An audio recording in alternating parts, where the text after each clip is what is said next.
Dès la signature des accords d'Évian en 1962, le cinéma algérien a manifesté la volonté de participer à la construction de la mémoire de la libération nationale, instrumentalisée et idéologisée par les Français. Tel qu'énoncé par le sociologue et journaliste algérien Mouni Berra, c'est sur fond de traficotage de l'histoire que des films ont tenté de parler de la guerre de libération. En rupture avec cette vision trompeuse du conflit, un cinéma hors la loi émerge.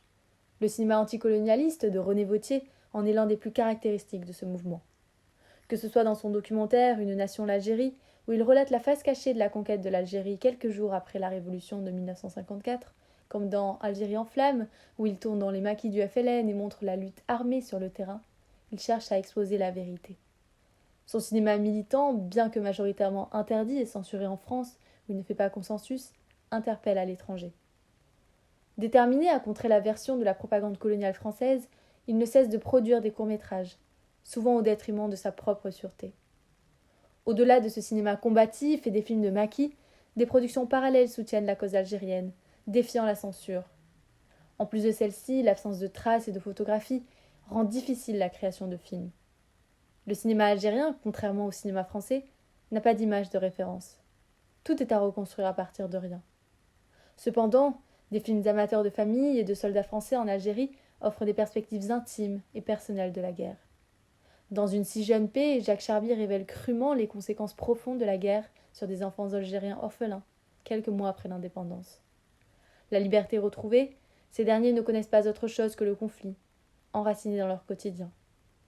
La jeunesse et l'insouciance est aussi largement représentée dans Les folles années du twist de Mahmoud Zemmouri.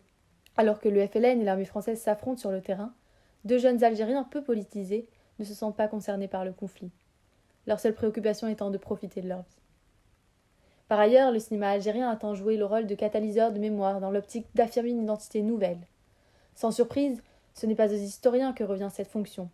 C'est aux réalisateurs algériens que revient la lourde responsabilité de lever le voile sur cette histoire longtemps oubliée et occultée. C'est ainsi que dans Peuple en marche, Ahmed Rachedi, sous la direction de René Vauthier, retrace l'histoire de l'armée de libération nationale et l'énergie mobilisée par les Algériens dans la reconstruction de leur pays. Il y représente un peuple en marche et optimiste quant au futur de l'Algérie indépendante. L'exaltation de la mémoire collective nécessite de rompre avec les mythes autour de la guerre, en commençant par la période coloniale.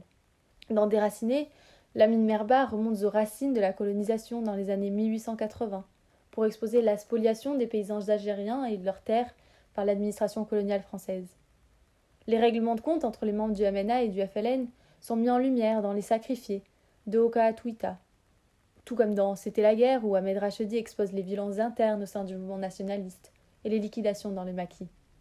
Bien que la production de films de fiction soit majoritaire, certains documentaires sont produits et présentés dans le cadre de commémorations. C'est le cas de Le vent des Aurès, de Mohamed Lagda Amina qui relate la quête infernale et désespérée d'une mère algérienne à la recherche de son fils, ravitailleur de maquisards, arrêté par les troupes colonialistes. Ainsi, lassés des mythes et des tabous qui résident autour de la guerre d'Algérie, les réalisateurs algériens utilisent le cinéma pour représenter la réalité et éveiller une mémoire collective.